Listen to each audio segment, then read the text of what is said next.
Alors, l'ambassade américaine transférée de Tel Aviv à Jérusalem par Donald Trump, bonne ou mauvaise idée pour la paix, pour Israël? On va en débattre tout de suite avec nos invités. Bonsoir Benyamin Lashkar, vous êtes membre du comité central du Likoud, le parti de Benjamin Netanyahou, et avec vous Eric Cohen, bonsoir. Membre du parti travailliste. Alors, Benyamin Lashkar, est-ce que vous pensez que cette initiative de Trump, d'abord, est réaliste, et est-ce qu'elle est bonne, une bonne idée?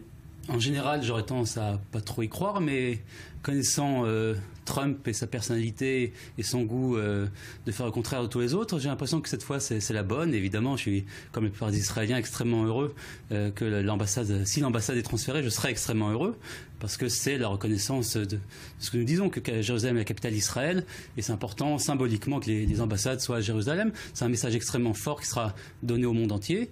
Au monde arabe aussi, qui comprendra qu'il n'y a pas plus de débat sur Jérusalem. Jérusalem est au peuple juif, est à Israël. Et donc, oui, c'est quelque chose de symboliquement très important. Ouais. Eric Cohen?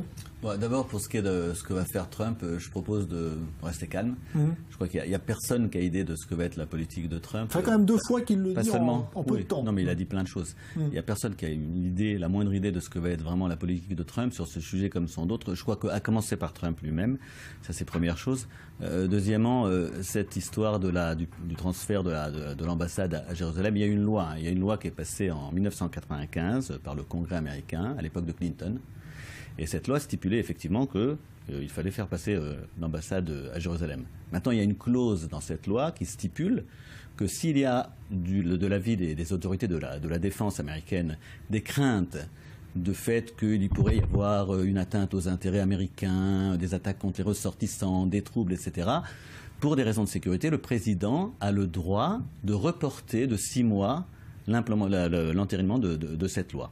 Et c'est ce qu'a fait depuis ça fait 21 ans. C'est ce qu'a fait Clinton, c'est ce qu'a fait Bush, c'est ce qu'a fait Obama. Donc pas seulement Obama, le grand ennemi d'Israël. Clinton et Bush ont fait exactement pareil. Tous les 6 mois, on leur rapporte le formulaire, ils signent le report de 6 mois.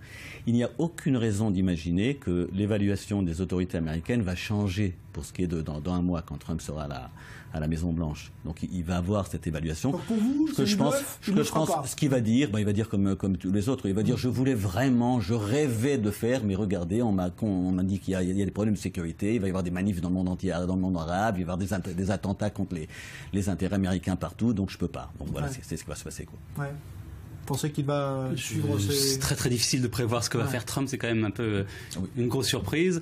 Et j'ai l'impression qu'il aime bien faire le contraire de ce que tout le monde attend. Donc c'est pour ça que cette fois-ci je suis un peu plus optimiste. Mais je suis d'accord, j'ai aucune idée de ce qui va se passer. Les Palestiniens ont déjà prévenu qu'ils vivraient extrêmement mal une telle décision. Ils ont mis en garde vraiment les Américains. C'est vrai est-ce que ça peut déchaîner, à votre avis, une vague de violence justement côté D'abord, j'ai l'impression que c'est le genre d'argument qui va plutôt pousser Trump à le faire, plus qu'autre chose. Écoutez, ils ont l'habitude de menacer tout le temps, du matin au soir. Qui menace. Je crois qu'une démocratie se juge sur ce principe et pas sur le fait de céder aux menaces et à la violence. Enfin bon, s'il y a une vague de violence, Trump il est à Washington, c'est nous, on est au milieu, on est en plein dedans. C'est nous qui voulons. Je veux dire une autre raison plus fondamentale pour laquelle les États-Unis ne vont pas faire ça, à mon avis. Trump ne va pas faire ça. Jérusalem, c'est le sujet de différend entre les Israéliens et les Palestiniens. Quand il y a des questions brûlantes, c'est la question brûlante. On dit que c'est la dernière qui sera réglée. Voilà.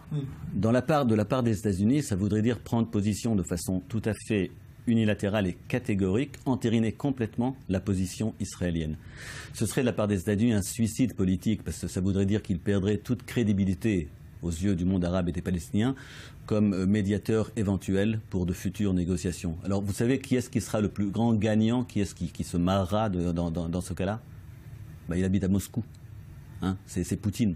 Poutine qui rêverait de voir les États-Unis perdre le reste de leur crédibilité dans le Moyen-Orient. Donc c'est pour ça que ça ne va pas se faire, quoi. Ouais. On verra. Non, mais sur ce qu'a dit Eric Cohen, est-ce que vous pensez que les Américains, justement, perdraient toute crédibilité s'ils installaient leur ambassade à Jérusalem, ce qui est pourtant inscrit, vous le disiez tout à l'heure, dans une loi? D'abord, non, je pense pas. Je dirais même presque le contraire. D'abord, je rappelle que Jérusalem sera, même quand on est de gauche et qu'on croit au partage, ce qui n'arrivera jamais, mais qu'on croit au partage de Jérusalem, Ouest restera dans les mains israéliennes. Donc il n'y a aucune raison d'empêcher, il n'y a aucune raison que les ambassades ne soient pas déjà aujourd'hui à Jérusalem-Ouest, puisque tous les pays reconnaissent que ça appartient à Israël. Donc déjà, En fait, la position de la communauté internationale est complètement illogique. Donc il n'y a aucun problème de ce côté-là. On sent bien qu'il y a un blocage. D'abord, les ambassades la plupart des ambassades avant 81 étaient à Jérusalem. C'est la loi qui a été votée à l'époque, qui était une loi essentiellement symbolique d'ailleurs, qui n'a rien changé dans les faits. C'est une loi qui a provoqué le départ vers Tel Aviv de la plupart, il en reste 2 je crois, à Jérusalem. Pour ce qui est de la position américaine, je crois qu'au contraire, il faut mettre fin à cette mascarade qui dure depuis 20 ans de pseudo-processus de paix. On sait aujourd'hui qu'il n'y aura jamais d'État palestinien, en tout cas dans le cadre des accords d'Oslo. C'est fini, il faut passer maintenant à autre chose. J'ai l'impression qu'on a peut-être, mais je ne veux vraiment pas faire le prophète, mais on a peut-être une administration qui a l'air de le comprendre. En tout cas, il y a beaucoup de gens autour de Trump qui le comprennent et qu'il faut changer de disquette. Et je pense que le monde arabe aussi a assez évolué. On voit que l'Égypte et l'Arabie Saoudite et les pays du Golfe ont vraiment d'autres problèmes que les Palestiniens. C'est vraiment le dernier de leurs soucis. Même pour la forme, ils font vraiment plus vraiment attention. C'est vraiment plus un problème. Oui. Non, mais il y a tout un... la solution du conflit, c'est pas l'intérêt des Arabes, c'est d'abord l'intérêt des Israéliens, parce que quand on dit qu'il n'y a plus de solution, non mais qu'est-ce que ça veut dire? Il faut dire, la démographie, c'est une donnée brute, hein. On peut pas chanter cette donnée. Bon, ça veut dire qu'on va se retrouver avec un État, soit un État binational, avec 2,5 millions d'Arabes en plus. Alors si on leur donne le droit de vote, ça veut dire perdre la majorité juive. C'est pas vraiment le rêve du mouvement sioniste. Et puis si on ne leur donne pas la majorité, le droit de vote, ça veut dire avoir un état d'apartheid qui sera complètement mis de côté par le monde entier. Donc je veux dire c'est ça. Et bon, la droite, elle a aucune solution en réalité. Pour ce qui est de la politique américaine, c'est évident que les États-Unis ne vont pas vouloir perdre leur rôle de médiateur éventuel sur cette question, parce que cette question, c'est la question centrale, c'est le brûlot du conflit israélo-arabe.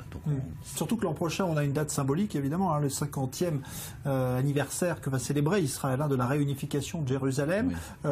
Ce serait un moment... pour vous, symboliquement fort, pour les Américains de faire ça, ou justement... Oui, je pense que ce sera un moment très symbolique et très, très important. Je voudrais juste revenir sur un point. D'abord, sur la démographie, les chiffres fabriqués de l'autorité palestinienne sont complètement faux. Aujourd'hui, il y a 1 800 000 maximum Palestiniens en Judée-Samarie. Tu leur donnes le droit de vote? Tu leur donnes le droit de vote? Peut-être dans le futur. Dans le futur? C'est quand le futur? On verra, ça fait 50 ans que ça dure. Et en attendant quoi? Un état d'apartheid? La réalité, c'est pas blanc ou noir. La réalité, c'est pas blanc ou noir. Ça fait 50 ans que ça durera jusqu'à ça. Tu vas à Hebron? Tu vas à Shrem de fois? Tu vois? Il y a des Arabes là-bas. Ils n'ont pas envie de nous. Tu vas dans Taïbé aussi? Ils n'ont pas envie de nous et ils n'ont pas l'intention de partir. Très bien. Alors, on leur donne le droit de vote ou pas? D'abord, c'est pas vrai. Il y a beaucoup d'Arabes ils ont une immigration. Tu leur donnes le droit de vote ou pas? Quand on annexera dans 50 ans peut-être, on verra à ce moment-là, on verra, oui.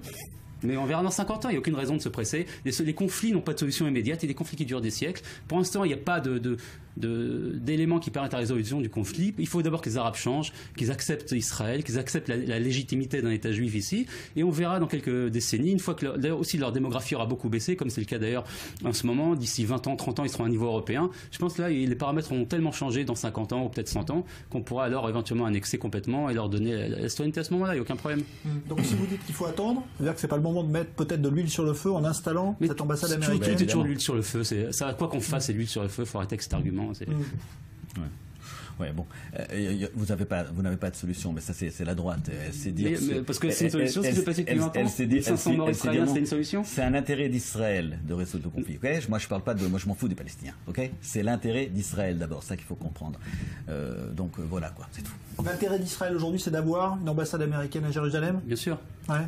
L'intérêt d'Israël, c'est d'avoir un climat paisible qui permet de reprendre les négociations parce que c'est urgent. C'est ça l'intérêt d'Israël et je pense que c'est aussi l'intérêt des Américains. Merci à tous les deux. Benyamin Lashkar, je rappelle que vous êtes membre du comité central du Likoud. Eric Cohen, membre du parti travailliste. On verra si Trump tient ou pas cette promesse qu'il a faite et réitérée d'ailleurs par la voix de sa porte-parole hier. C'est pour ça qu'on en a